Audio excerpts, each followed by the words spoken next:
This is how to change the battery on a Viro Ride VR550E electric scooter.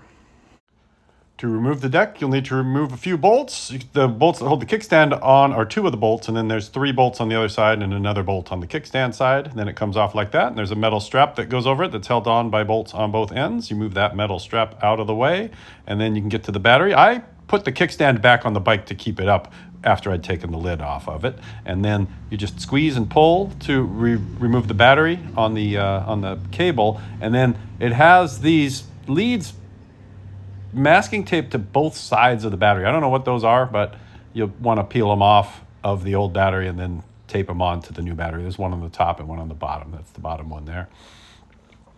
And now the battery is out. There's a fuse there, and then there's the plug that plugs into the controller. And then this is the type of new battery you want to get, a UB1290 K battery. I'll put a link in the description if you need one of these. And then it's soldered together, unfortunately, so you can't just pop it off the old one and pop it off the new one. You'll need a soldering iron to unsolder it and then solder it back onto the new one. So I've done that here, soldered the leads onto the new battery, and then I'm just going to pick it up, make sure that I put it with the electrical contacts closest to the kickstand like that, and then I'm going to Gorilla tape those mystery wires back onto the bottom of the battery. That's what I'm doing on the bottom there, and then the one from the top gets taped onto the top.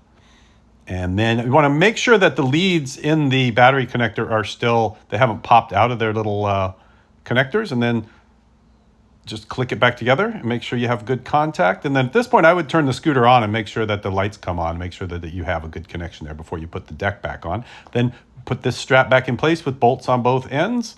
I removed the kickstand, put the deck on, and then bolt the kickstand back on over the deck, and then put in the 1 screw there, and then the 2 screws on the other side, 3 screws, sorry, and then you're done.